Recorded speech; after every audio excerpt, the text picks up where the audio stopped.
हम भी सफलता प्राप्ति के लिए अच्छे अवसरों की तलाश में भटकते रहते हैं। हम उन अवसरों को पहचान नहीं पाते या पहचान कर महत्व नहीं देते जो हमारे आसपास ही छुपे रहते हैं। नमस्कार, मैं आपका साथ हूँ एक नई प्रेरक कहानी को लेकर। अफ्रीका महाद्वीप में हीरों की कई खानों की खोज हो चुकी थी, जहाँ से बहुत आयत में हीरे प्राप्त हुए थे।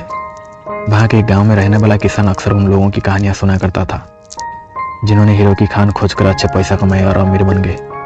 वो भी हीरे की खान खोजकर अमीर बनना चाहता था। एक दिन अमीर बनने का सपने को साकार करने के लिए उसने अपने खेत बेच दिया और हीरो की खान खोज में निकल पड़ा। अफ्रीका के लगभग सभी स्थान छान मारने के बाद भी उसे हीरो की कुछ पता ही नहीं चला।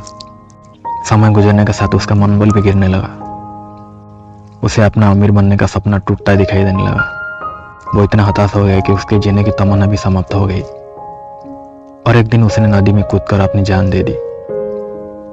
इस दौरान दूसरा किसान जिसने पहले किसान से उसका खेत खरीदा था, एक दिन उसी खेत के मध्य बहती छोटी नदी पर गया।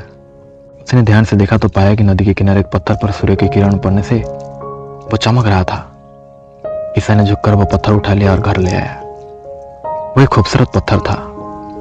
उसने सोचा कि सजावट के काम आएगा और उसने उसे घर पर ही सजा लिया। कई दिन तक वो पत्थर उसके घर पर सजा रहा। एक दिन उसके घर उसका मित्र आया। उसने जब वो पत्थर देखा तो हैरान रह गया। उसने किसान से पूछा, मित्र, तुम इस पत्थर की कीमत क्या जानते हो? किसान ने कहा, नहीं तो। उसका मित्र ने बोला, मेरे ख्याल से ये हीरा है। शायद अब तक खोजे गए हीरा में ये सबसे बड़ा हीरा है। किसान के लिए इस बात पर यकीन करना मुश्किल था।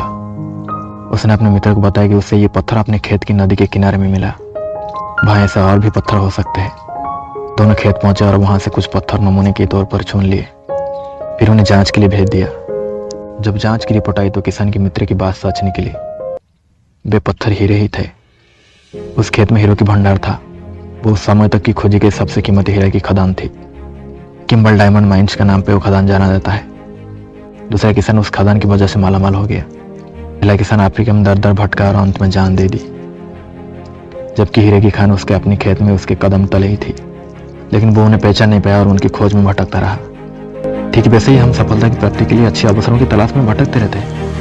हम उन अवसरों को पहचान नहीं पाते या फिर पहचान कर महत्व नहीं देते जो हमारे आसपास ही छुपे रहते हैं। यदि जीवन में सफल होना तो आवश्यक बुद्धिमानी और परख से उन अवसरों को पहचाने और धैर्य से अनवरत कार्य करते रहे। सफलता निश्चित है।